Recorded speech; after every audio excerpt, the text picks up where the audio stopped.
देखिए मैं आज बहुत, देखो यार, सबसे बड़ी समस्या हमारे भारत में आजकल हो क्या रहा है।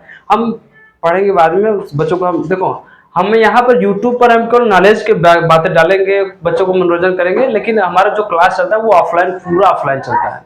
हम बच्चों को केवल क्लास में अपना जो भी फिजिक्स केमिस्ट्री बायो देते हैं, नॉलेज जो भी देते हैं वो सब क्लास में देते हैं। यहाँ पर सब कुछ नॉलेज देते हैं। जैसे अभी हाल ही में हमारे नालंदा यूनिवर्सिटी जो बिहार के राजगीर में उपस्थित है, सोचो वहाँ नालंदा विश्वविद्यालय, इतनी पुरानी यूनिवर्सिटी थी, इतनी पुरानी यूनिवर्सिटी थी, जो कि आज से कई हजार वर्ष पहले उसको निर्माण किया गया था। हमारे भारत के ही द्वारा, मतलब कि भारत के महान गुरु द्वारा उसको बनाया गया था, जहाँ पर कई सारे विदेशी पढ़ने आते थे।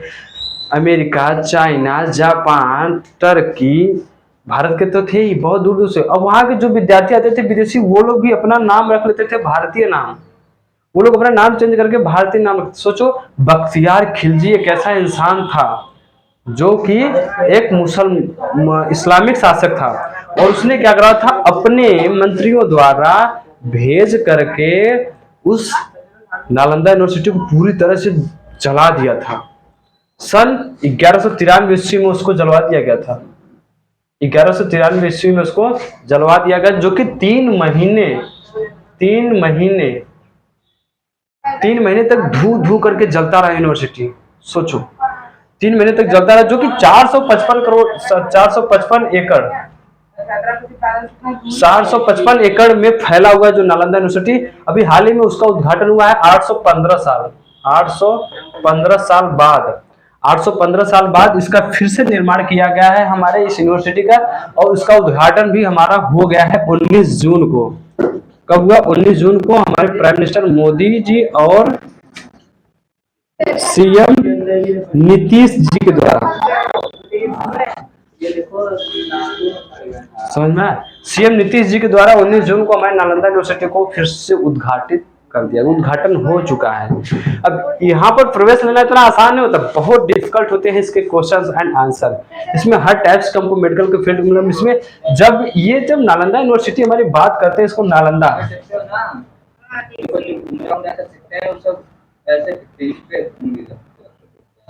आप पोस्ट करना तो नालंदा विश्वविद्यालय, सोचो जब नालंदा विश्वविद्यालय, जब ये हमारा समझ, इसमें 90 लाख पुस्तकें थी। इसमें कुल कितने पुस्तकें थी? 90 लाख पुस्तकें थी। गर्मी है भाई, बीच में पंखा, लाइट भी नहीं है, तो कैमरा का लाइट है चल रहा है, बहुत गर्मी है। 90 लाख पुस्तकें 3 महीने तक धू धू करके जलता है। सोचो बख्तियार खिलजी,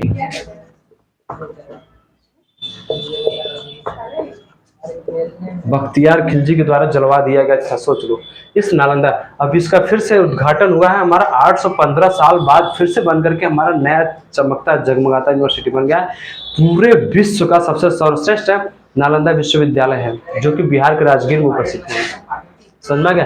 इस दौर पर 19 जून को हमारे प्राइम मिनिस्टर मोदी जी और नीतीश जी ने इनका उद्घाटन किया है।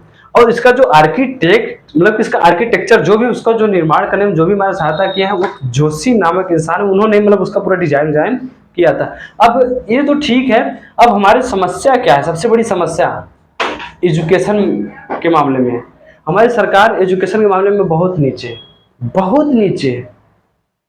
इतना नीचे है कि कोई कह ही नहीं सकते।